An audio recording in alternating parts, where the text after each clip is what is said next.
முன்னெச்சரிக்கை நடவடிக்கை எடுக்கணும், ஒரே அணியில் இருக்கணும், மக்களுக்கு இது தெரியப்படுத்தணும், ஒரு விழிப்புணர்வு ஏற்படுத்தணும்னு சொல்லிட்டு தான் இப்போ இந்த நடைப்பயணத்தை நம்ம மேற்கொண்டு இருக்கிறோம். இது சம்பந்தமாக ஏதாவது கேள்விகள் இருக்கா? டைவர்ட் பண்ணாதீங்க, இதுதான் மெயினான இஷ்யூ. உடனடியாக என்னன்னா பல விதமான வழக்குகள் போடணும். ஒரு உதாரணம், கேரளாவில் அந்த முல்லை பெரியார் அணையில் அவங்களே வந்து பல விதமான என்வாயர்மெண்டலிஸ்ட், இக்காலஜிஸ்ட்டு, அப்புறம் சீஸ்மிக் சயின்டிஸ்ட்டு, அப்போ இவங்கவுங்க எல்லாரையும் ஒவ்வொரு வழக்கு போட வச்சுறாங்க. ஸோ ஒவ்வொன்றும் பார்க்குறப்போ அதுக்கப்புறம் அது அப்பீல் இருக்குது, அதுக்கப்புறம் அப்பீல் ஏகப்பட்டது. இதை ஒன்று டிலே பண்ணிட்டு இருக்கணும். இது ஒரு விதமான ஒரு பேக்டோர். இது ஒன்று. ரெண்டாவது, இந்த தீர்மானத்தை திரும்ப பெறணும். தீர்மானம்னா அந்த திருத்தம், அந்த திருத்தத்தை திரும்ப பெறணும். அடுத்தது ஒரு அனைத்து கட்சி கூட்டத்தை போடணும். அடுத்தது அத்துணை தலைவர்களும், சட்டமன்ற நாடாளுமன்ற உறுப்பினர் அத்தனை பேரும் பிரதமரை பார்க்கணும், நீர்வளத்துறை அமைச்சர் பார்க்கணும், அழுத்தம் கொடுத்துட்டே இருக்கணும், அது தொடர்ந்து பண்ணிகிட்டே இருக்கணும். இல்லை, அடுத்தது தமிழ்நாட்டு மக்களுக்கு இதை தெரியணும், தெரியப்படுத்தணும். பல பேருக்கு தெரியல, இதனுடைய முக்கியத்துவம் தெரியல.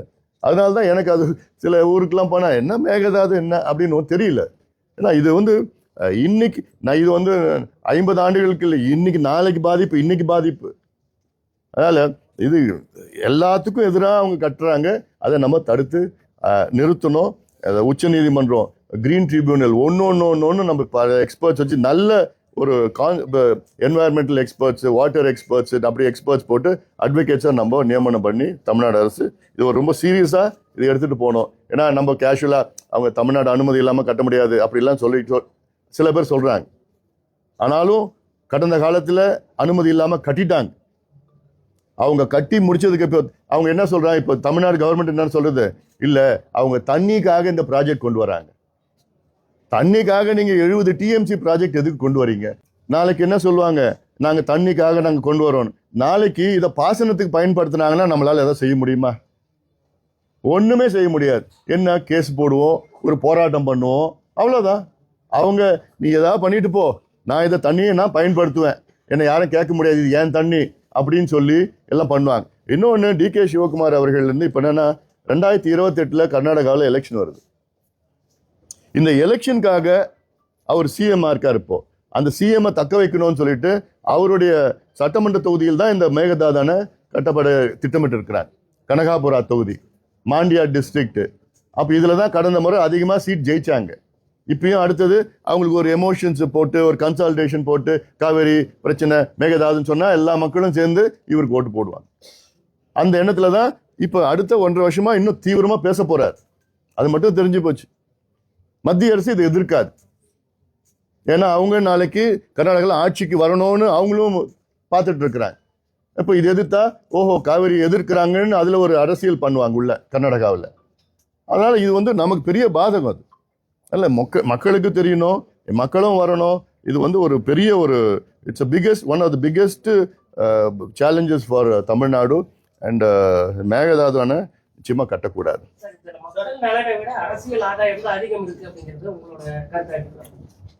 ஏதுங்க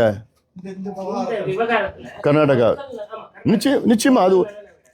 ஏன்னா இதுல ஏகப்பட்ட சட்ட சிக்கல் இருக்குது. இல்லை, அவங்களும் சுலபமா கட்ட முடியாது. ஆனாலும் கடந்த காலத்துல நம்ம அனுபவத்தை பார்த்துட்டு எதுவுமே நம்ம லைட்டா எடுத்துக்க முடியாது. ஏன்னா உச்சநீதிமன்றம் 2033 வரைக்கும் நீங்க வராதிங்க திருப்பின்னு சொன்ன உச்சநீதிமன்றம் இன்னைக்கு கர்நாடகா கொடுக்குற டிபிஆர் நீங்க அதை நடைமுறைப்படுத்துங்க, நீங்க டிபி ப்ரிப்பேர் பண்ணுங்கன்னு சொல்றாங்க. அப்போ நமக்கு என்னன்னு தெரியல. அப்போ மத்திய அரசும் அவங்களுக்கு தான் ஆதரவு கொடுக்கும், ஏன்னா அவங்களுடைய பொலிட்டிக்கல் சிச்சுவேஷன் அங்க இருக்குது. அதில் அப்போ நம்ம தான் will be left back. Karnataka கொடுக்குற இடத்துல இருக்கிறாங்க, தமிழ்நாடு வாங்குற இடத்துல இருக்கிறோம், பெற இடத்துல வாங்குற இடத்துல இருக்கிறோம். அதனால நம்ம வந்து ஃப்ளெக்ஸ் பண்ண முடியாது மசில்ஸ்லாம். அவங்க என்ன வேணா செஞ்சாலும் செய்வாங்க, ஏன்னா கடந்த காலம் செஞ்சிருக்கிறாங்க. அதனால அது ஒரு அரசியல் காரணம் ஒன்று. ரெண்டாவது, நாளைக்கு உண்மையிலேயே ஏதாவது இன்னும் வேகமா அது நடந்துருச்சுன்னா அவ்வளவுதான், முடிஞ்சு போச்சு.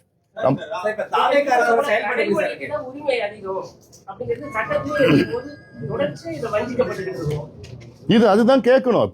இப்போ கடந்த திமுக ஆட்சியில பாத்தீங்கன்னா 71, 72, 73 3 டேம் கட்டினாங்க.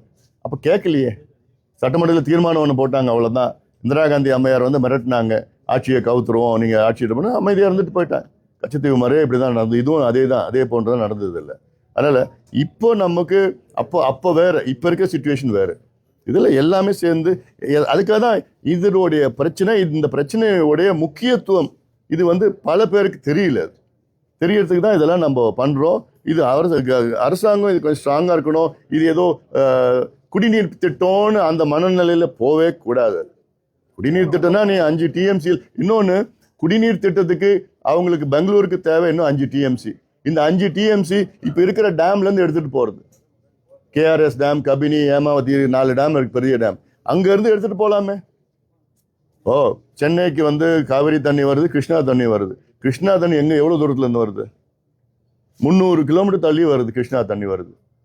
அப்போது பெங்களூருக்கு இப்போ KRS டேம் 150 கிலோமீட்டர் தான் இருக்குது. 150 கிலோமீட்டர்லேருந்து எடுத்து வர முடியாது, தண்ணி எடுத்து வர முடியாதா? இப்போ எடுத்துகிட்டு வராங்க, இன்னும் கூடுதலாக எடுத்துகிட்டு போகிறது. யார் தடுத்தா அவங்கள?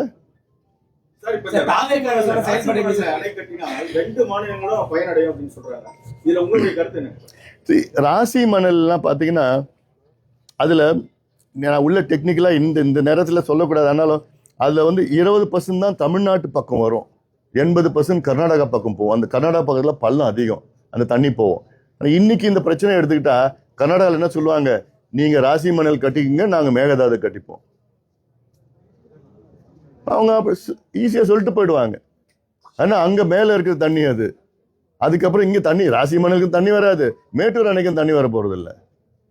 நம்ம பொறியாளர் ஸ்டீஃபன் அவர் அந்த இடத்துல முழுமையா ஆய்வு செஞ்சுட்டு அங்க கட்டினா நமக்கு 80%, அவங்களுக்கு 20% இல்லை. அது வேற எக்ஸ்பர்ட்ஸ் எல்லாம் இருக்காங்க. இப்போ ஜனகராஜ் அவங்களாம் நீர் எக்ஸ்பர்ட்ஸ் எல்லாமே, அவங்களும் இந்த ஆனால் இன்னைக்கு நம்ம அதை பற்றி பேச வேண்டாம். 2 பேருமே கட்டக்கூடாது, அவ்வளோதான் இப்போதைக்கு. ஏன்னா அது அவங்க சுலபமாக நீ கட்டிக்கோன்னு சொல்லிட்டு போயிடுவாங்க, நாங்கள் இது கட்டிக்கிறோம். செயல்பாடு எப்படி சார் இருக்கு இந்த விஷயத்துல? குறிப்பா சாமி கும்பிடுறதுக்காக கர்நாடகா போறாரு முதலமைச்சர். இப்ப இந்த விஷயம் ரொம்ப சீரியஸான விஷயம் சொல்றீங்க, ஆனா அவங்களுக்கு ஆதரவா சட்டமன்றத்துல தீர்மானம் கொண்டு வந்திருக்காங்க. இது தாவேகா அரசோட செயல்பாடு எப்படி இருக்கு? இல்லை, இந்த சட்டமன்ற தீர்மானம் பார்த்தீங்கன்னா இது உதயநிதி அவர்கள் தான் கொண்டு வந்தது இந்த திருத்தத்தை. அவர்கிட்ட யார் சொன்னாங்களோ எங்களுக்கு தெரியல. அந்த தீர்மானமே சரியான முறையில் நிறைவேற்றலை. அவர் ஒரு திருத்தம் கொண்டு வந்தா, தீர்மானத்தில் திருத்தம் கொண்டு வந்தால் அது எல்லாரும் ஓட்டெடுப்பு நடத்தணும், வாக்கெடுப்பு நடத்தணும். அது பண்ணலை. ஆனால் தீர்மானமே சரியான முறையில் நிறைவேற்றலை. அது அல்ல, இவங்களுக்கெல்லாம் யார் சொன்னான்னு எங்களுக்கு தெரியல. இல்லை, சாதாரணமாக புரிதல் எல்லாருக்கும் புரிதல் இருக்கிற எல்லாருக்கும் என்னென்னா, நீங்கள் நடுவர் மன்றம் நீ ஒரு மேகதாது ஏற்றுக்காதப்போ மேகதாது நடுவர் மன்றம் எப்படி நீங்கள் ஏற்றுப்பீங்க? அது என்ன, அது ஒரு குடிநீர் திட்டமாக இருந்தாலும் எந்த திட்டமாக இருந்துட்டு போட்டோம். அவங்க சும்மா ஒரு தவறான கருத்தை சொல்லிட்டு இருக்கிறாங்க. மேகதாது 70 TMC குடிநீருக்காக நாம் பயன்படுத்துவோம். எவ்வளோ நாள் எவ்வளோ பயன்படுத்த முடியும்? இப்போ அனைத்து கட்சி கூட்டத்தை கூட்டி இதை இன்னும் கொஞ்சம் சீரியஸாக எடுத்துகிட்டு பண்ணணும். இப்போ நம்ம பட்ஜெட் செஷன் வர்றது இல்லை, அதுக்கு முன்பு வரணும், பண்ணணும். அனைத்து கட்சி கூட்டணிங்க சாதி வரையான கணக்கெடுப்பு. இப்ப இது தொடர்பா இது நீங்களே கூட முன்னெடுத்து உங்க தீர்மானத்தை ஏத்துக்கிட்டு இப்போ இந்த மேகதாது சம்பந்தமா நான் தான் அனைத்து விவசாய சங்க தலைவர்கள் கூட்டம் சென்னையில என் தலைமையில நடந்தது. கிட்டத்தட்ட 67 விவசாய சங்க தலைவர்கள், தமிழ்நாட்டில் உள்ள அத்துணை முக்கிய தலைவர்கள் கலந்துட்டாங்க. கிட்டத்தட்ட ஒரு 4 மணி நேரம் விவாதம் பண்ணி மேகதாது இந்த கடனை தள்ளுபடி செய்யணும், முழுமையாக தள்ளுபடி செய்யணும், விவசாயிகளுக்கு என்னென்ன பிரச்சனைகள் இருக்குது அத்தனையும் எல்லாமே பேசி அதெல்லாம் எடுத்துகிட்டு அரசாங்கத்துக்கு எடுத்துகிட்டு நாங்கள் போயிருக்கிறோம். நான் இன்னும் அழுத்தம் நம்ம கொடுத்துட்ருக்கோம். இப்போ இன்னைக்கு கூட இங்கே தருமபுரி நாடாளுமன்ற உறுப்பினர் இங்கே வந்திருக்கிறாங்க. அதுலேயும் விவசாய பட்ஜெட்டுக்கு தனியாக என்னென்ன கருத்து கேட்குற கூட்டம் நடக்குது, இங்கே அமைச்சர் வராருங்க. அதில் நாங்கள் ஒரு 13 கோரிக்கைகள் விவசாய பட்ஜெட்டில் சேர்க்கணும். அந்த கோரிக்கைகள் நாங்கள் வச்சுருக்கிறோம். அவங்க அது அங்கே பேச போகிறாங்க அந்த கோரிக்கைகள்லாம். அப்போ இதெல்லாம் இருக்குது, இந்த பிரச்சனைகள்லாம் நம்ம கொண்டு வந்திருக்கிறோம். காங்கிரஸ் கூட்டணியில் இருக்காங்க, காங்கிரஸ் கட்சி இப்ப இங்க கூட்டணியில் இருக்காங்க, அமைச்சரவையிலே இருக்காங்க. ஆனா அங்க இருக்க காங்கிரஸ் கட்சியோட இவங்க இந்த இதை எடுத்து சொல்றதுக்கான வாய்ப்பு இருக்கு. நீங்க அவங்க கிட்ட தான் போய் கேட்கணும். புதுசா தலைவர் வந்திருக்காங்க காங்கிரஸ், தமிழ்நாட்டு காங்கிரஸ், அவர்கிட்ட கேட்கணும், இந்த கேள்வி கேட்கணும். இந்த கேள்வி அவர்கிட்ட சொல்லுங்க. மரியாதைக்குரிய திரு ராகுல் காந்தியோடைய கருத்துக்களை நான் ஏற்றுக்கொள்கின்றேன். அவருடைய அந்த சுற்றுச்சூழல் பாதுகாக்க வேண்டும் என்ற கருத்தை நானும் அதை ஏற்றுக்கொள்கின்றேன். ஏன்னா நானும் ஒரு என்வாயர்மெண்டலிஸ்ட் தான். அங்கே கிரேட் நிக்கோபார் ப்ராஜெக்ட் காட்டுற அந்த ஒரு அவசரம் இந்த மேகதாது அணைக்கு காட்டணும். அவரு மாணிக் தாகூர் வந்து அந்த விஷயத்துல வந்து அரசியல் ரீதியா தானே எங்களை தொட்டா நான் அதுக்கு பதிலடி கொடுக்கணும் பாமகவையும் அவரு சொல்லியிருக்காரு. அதை எப்படி பாக்குறீங்க? நீங்க மக்கள் பிரச்சனைக்காக ராகுல் காந்தி கேள்வி எழுப்புறீங்க, ஆனா அது அரசியல் ரீதியா அவர் பதில் தெரிவிக்கிறாரு. இது வந்து ஒரு சிரிச்சுக்கிட்டு தான் எடுத்துக்கணும். அது நான் சிரிக்கிறேன்ல, அதான். கர்நாடகா கவர்மெண்ட்ல இருந்து சொல்ற இன்னொரு முக்கியமான விஷயம், பெங்களூருக்கு ட்ரிங்கிங் வாட்டர் நீட்ஸ் காண்டி இது ஒரு பேலன்ஸ்ட் ரிசர்வாயரா இருக்கும். மான்சூன்ஸ் ரொம்ப அன்பிரடிக்டபிளா இருக்கு, கிளைமேட் சேஞ்ச் இருக்கும்போது ஆல்ரெடி சர்ப்ளஸ் வாட்டர் வந்து இங்க யூஸ் பண்ண முடியாம கடல்ல கலக்கிற நிலைமை தான் இருக்கும்போது இது ஒரு பேலன்ஸ்ட் ரிசர்வாயரா இருக்கும்னு சொல்றாரு. ரீசெண்டா சிவகுமார் பிரஸ் மீட் பண்ணும்போது கூட இது கர்நாடகாவை விட தமிழ்நாட்டுக்கு தான் அதிக பலன் அளிக்கும் சொல்றாங்க. இதுக்கு நம்ம செய்யணும் கொடுக்குறது எப்படி தமிழ்நாடுக்கு பலன் கிடைக்கும்? அதுல கடந்த காலத்துல நம்ம கர்நாடகாவை அவங்களுடைய மனநிலையை பற்றி நம்ம எல்லாம் தெரிஞ்சுக்கிறோம். இது it's not a rocket science. அது அதாவது 1995 அப்போது நடுவர் மன்றம் 90 அமைச்சது, இடைக்கால தீர்ப்பு 91. அதில் ஒவ்வொரு மாதமும் உள்ள தண்ணி கொடுக்கணும்னு சொன்னாங்க. அப்போ வந்து பயங்கர சிவியர் ட்ரவுட் தமிழ்நாட்டில். அப்போ தமிழ்நாட்டில் நம்ம கேட்டது வந்து ஒரு 11 டிஎம்சி தண்ணி கொடுக்கணும்னு கேட்டோம். அவங்க வந்து முடியவே முடியாதுன்னு சொன்னாங்க. அப்புறம் நம்ம உச்சநீதிமன்றம் போனோம். உச்சநீதிமன்றத்தில் ஆர்டர் பண்ணாங்க கர்நாடகாவை, நீங்கள் 11 டிஎம்சி தண்ணி தரக்கணும்னு, முடியாதுன்னு சொல்லிட்டேன். அதுக்கப்புறம் வந்து உச்சநீதிமன்றம் directed the prime minister, then prime minister mister Narasimha Rao, 2 state மாநிலம் சீஃப் மினிஸ்டர் கூப்பிட்டு வச்சு பேசுங்கன்னு சொல்லி பேசின பிறகு 6 டிஎம்சி தண்ணி கொடுக்குறாங்க. அப்போது இப்படி இருக்கிற ஒரு ஸ்டேட் கிட்ட நீங்கள் 70 டிஎம்சி, இப்போ ட்ரிங்கிங் வாட்டருக்கு எதுக்கு உங்களுக்கு 70 டிஎம்சி? முதல்ல your requirement for Bangalore is how much? 10 TMC, maximum 12 TMC தேவைப்படும். ஏற்கனவே 4.75 டிஎம்சி வந்து ஏற்கனவே வந்துட்டு இருக்குது. இன்னொரு 5 டிஎம்சி அதே எடுத்துகிட்டு போங்க நீங்கள். Why do you need a dam? And அந்த டேமில் வந்து நாளைக்கு இது இரிகேஷன் நாங்கள் பண்ண மாட்டோம் சொல்கிறதுலாம் வந்து யாராலும் நம்ப முடியுமா? அண்ட் இன்னொன்று நான் சொல்கிற ஸ்டாட்டிஸ்டிக்ஸ் சொல்லிட்டு இருக்கேன். இப்போ சொல்கிறேன், 74ல் 6.8 lakh ஏக்கர்ஸ் இரிகேஷன் பண்ணியிருக்காங்க. இன்னைக்கு 21 lakh ஏக்கர்ஸ் 2016. இன்ஃபேக்ட் இப்போ இன்னைக்கு இல்லை, 2016, 10 years பேக். இன்னைக்கு மேபி 25 lakh கூட இருக்கலாம். தமிழ்நாடு இன்னைக்கு அப்போ 29 lakhsல இருந்து இன்னைக்கு 20 lakhs வந்துருச்சு. அவங்க டேம் கட்டினாங்கன்னா அதுதான் இரிகேஷன் போச்சு, நமக்கு குறைஞ்சி போயிடும். குறைவுக்கு வந்து கடமடையில வந்து தூர்வார பணிகளையோ அல்லது கடமடைக்கு தமிழக அரசு அதிமுக அரசு கொடுத்த முக்கியத்துவம் கடந்த 5 ஆண்டுகளாக திமுக அரசு. அதுவும் இல்லாம கடல்ல கலக்கிற நீரை தமிழ்நாடு வந்து சேமிக்கிறதுக்கு காவிரியை விட்டு அடுத்தால எந்த ஒரு கடற்படைகளோ முக்கியமான அணைகளோ கடல்ல வீணா கலக்கிறது மேட்டூர் உபரி திட்டம், அது பாமக பரிந்துரை செய்த திட்டத்தை தவிர வேறு எந்த திட்டத்தையும் கொண்டு வரல.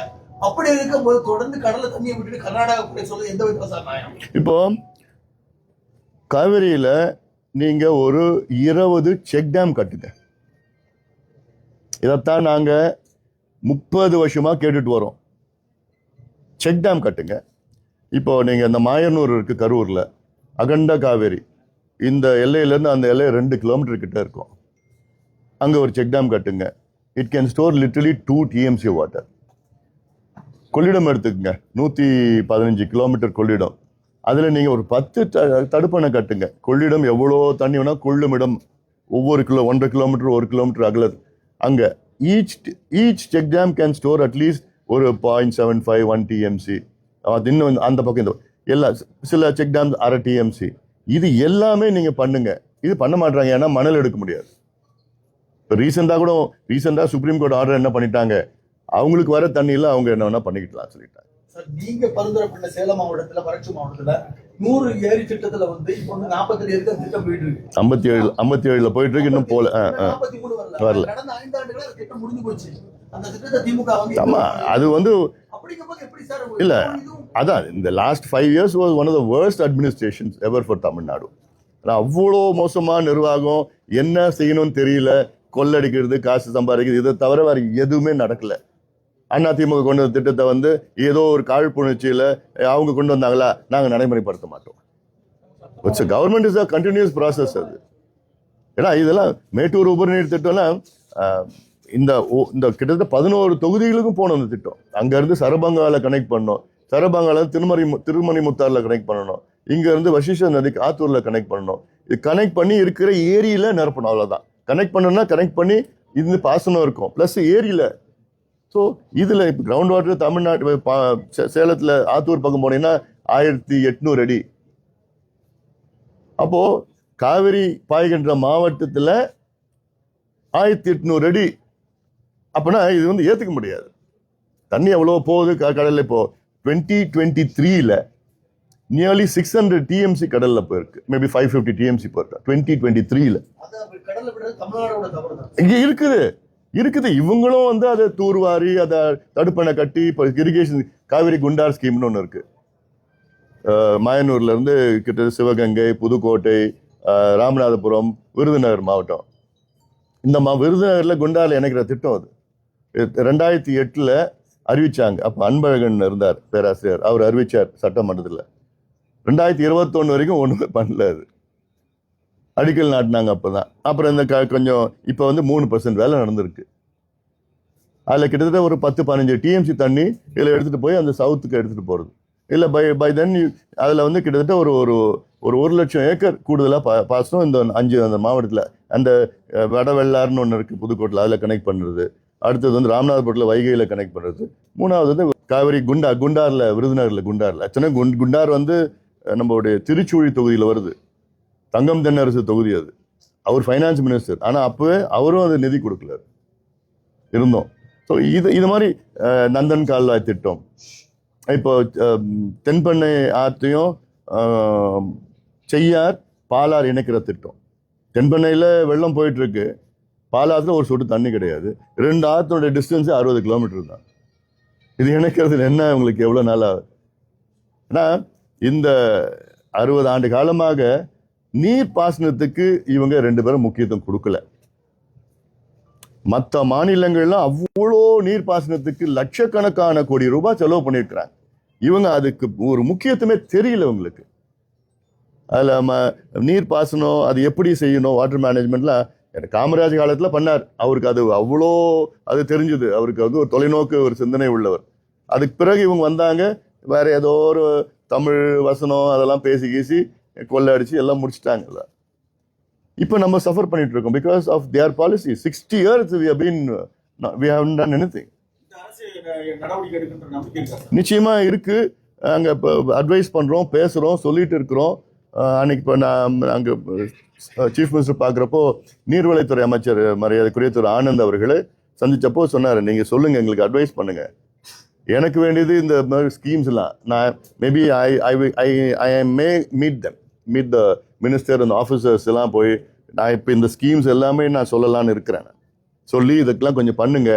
இப்போ அத்திக்கடை வனாசி திட்டம் இதில் வந்து ஆக்சுவலாக அதில் 3500 கோடி செலவு பண்ணோம். 1500 கோடி தான் செலவு பண்ணியிருக்காங்க. அதில் ரிவர்ஸில் காளிங்கராயன் வாய்க்காலில் தண்ணி எடுத்து வந்திருக்காங்க. அது வந்து இன்னைக்கு வந்து இட்ஸ் ஃபெயிலியர். இது வந்து ஃபெயிலியர் சொல்லணும், சக்ஸஸ் இல்லை அப்படி சொல்லிக்கலாம். ஏன்னா நிறைய அவங்க இன்டெண்டட் இது இல்லை. ப்ளஸ் அவங்களுக்கு கரண்ட் பில்லு, சோலார் என்னென்னமோ பண்ணி வச்சுருக்கிறாங்க. அதில் அங்கேருந்து எட்டு வரது போல அங்கே பவானி ஆற்றுலேருந்து அங்கங்கே கொண்டு வரணும். ப்ளஸ் அதில் வந்து கேரளாவில் அந்த ஸ்கீம் ஒன்று இருக்குது, பாம்பார், நல்ல பாம்பார் ஸ்கீம்னு இருக்குது. அந்த பாம்பாரில் வந்து என்னென்னா கேரளாவுக்கு தண்ணி போய் அது கடலில் போயிட்டுருக்கு. அதில் ஒரு 16 கிலோமீட்டர் டனல் எடுத்துகிட்டு வந்து இங்கே எடுத்துகிட்டு வந்தால் இந்த அத்திக்கடை ஸ்கீம் வந்து சூப்பர் சக்ஸஸாக இருக்கும். ஸோ இந்த மாதிரி இவ்வளோ ஸ்கீம்ஸ் இருக்குது. இவங்க அதை பற்றி அது என்னன்னு கூட தெரியாது, எந்த சிந்தனை கூட தெரியாது. அது போய் பேசணும், வரணும், அழுத்தம் கொடுக்கணும், எல்லாம் இருக்குது இல்லை. பட் அது ஏன்னா இங்கே ஏன் பனைமரத்துப்பட்டி ஏரி நான் போய் பார்த்ததுக்கப்புறம் ஒரு 110 கோடி ரூபாய் ஒதுக்கீடு செஞ்சாங்க. அப்படிதான் இருக்குது. அப்போ என்ன கான்செப்டுங்க, என்ன அட்மினிஸ்ட்ரேஷன், எதுக்கு நீங்களாம் அமைச்சராக இருக்கிறீங்க? அப்போது ஏன்னா எனக்கு என்னென்னா, இப்போ லாஸ்ட் டைம் நான் 100 நாள் நடைப்பயணம் வந்தப்போ சரபங்கா நதியை போய் பார்த்தேன். அங்கே நாகலூர்லேருந்து வர தண்ணி அப்படியே அங்கே பார்த்தா அவ்வளோ கிறிஸ்டல் கிளியர் வாட்டர், அவ்வளோ சுவையாக இருந்தது தண்ணி. அந்த தண்ணியை அப்படியே எடுத்துகிட்டு போய் பனைமரத்துப்பட்டி ஏரி, பாதி தண்ணியை பனைமரத்துப்பட்டி ஏரியில் விட்டுட்டா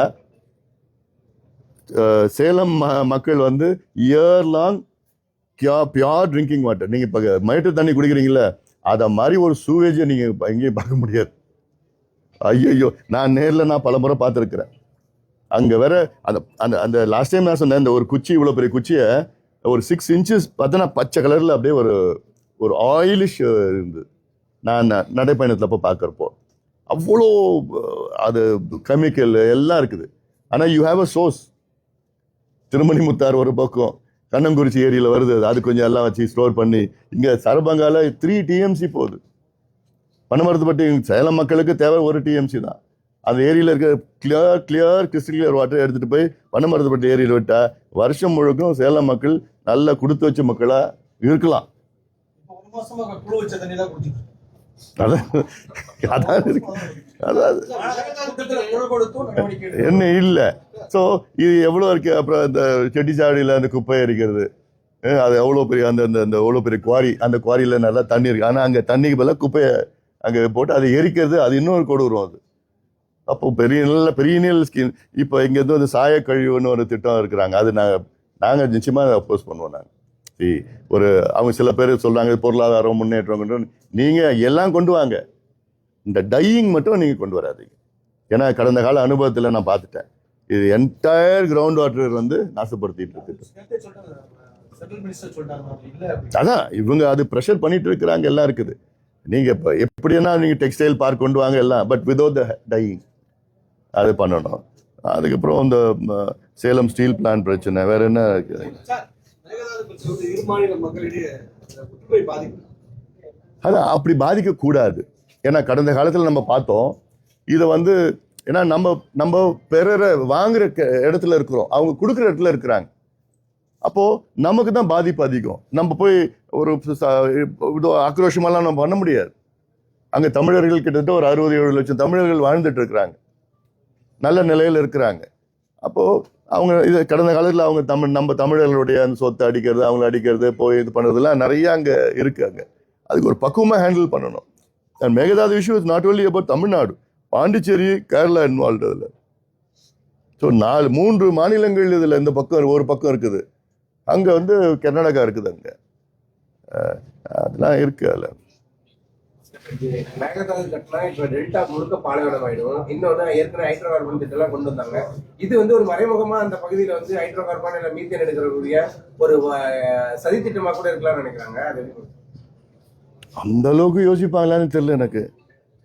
இதை மேகதாது வச்சு ஹைட்ரோ கார்பன் எடுக்குது. ஹைட்ரோ கார்பன் நம்ம காவிரி டெல்டா பாதுகாக்கப்பட்ட வேளாண் மண்டலம், இது வந்து சட்டம் கொண்டு வர சொன்னது 2015 முதல் சொன்னது நான் தான் பிரச்சாரம் பண்ணி, இதுக்கு இதே மாதிரி ஒரு நடைப்பயணம் ஒரு 4-5 நாள் நடத்தி திரு எடப்பாடி பழனிசாமி பல முறை சந்திச்சு கெஞ்சி அவர்கிட்ட எங்கள் வரலாற்றில் உங்கள் பேர் வரும், தயவு செய்து சட்டத்தை கொண்டு வாங்கன்னு சொல்லி அப்புறம் அவர் கொண்டு வந்தார். அது பாதுகாக்கப்பட்ட பகுதி. அதில் வந்து யாரும் இங்கே ஹைட்ரோ கார்பன் இருக்குது. இப்போ பரங்கிப்பேட்டையில் 15 கிலோமீட்டர் கடல் உள்ள அப்போ எடுக்கிற இந்த இந்துஸ்தான் ஆயில் எக்ஸ்ப்ளோரேஷன் சொல்லிட்டு பண்ணதுக்கு திட்டமிட்டுருக்காங்க. இப்போ கடுமையாக எதிர்ப்பு அதில். ஏன்னா 15 கிலோமீட்டர் உள்ளேன்னா கூட அந்த பிச்சாவரம் வருது, அங்கே அலையாத்தி காடுகள் அங்கே பகுதியில் பாதிப்பு இருக்கும். மீனவர்கள் மட்டும் இல்லை, அங்கே என்வாயன்மெண்டல் சுற்றி உள்ள அங்கே நீங்கள் எடுத்தீங்கன்னா இங்கே இருக்கிற நீர் எல்லாம் பிரச்சனை இருக்கும், நிறைய இஷ்யூஸ் இருக்குது. அதில் கன்னியாகுமரியில இருந்தா சுரங்கத்திற்கு இன்னும் கூடுதலா ஒரு வடிவம் கொடுத்திருக்காங்க, அதனால பாதிப்பு இருக்குன்னு சொல்றாங்க. அது தமிழக அரசு அதுக்கு இது பதில் தெரிவிக்கும். அதான் நானும் அதை எதிர்த்து நான் ஒரு ஸ்டேட்மெண்ட் கொடுத்துருக்குறேன். ஏன்னா அணு வீச்சுகள் வந்து பார்த்தீங்கன்னா அங்கே நிறைய மக்களுக்கு ஏற்கனவே கேன்சர் இருக்குது, நிறைய பாதிப்புகள் இருக்குது, குழந்தைகள் பிரச்சனை நிறைய பாதிப்புகள் இருக்குது. அது அங்கே மக்கள் எதிர்க்கிறாங்க.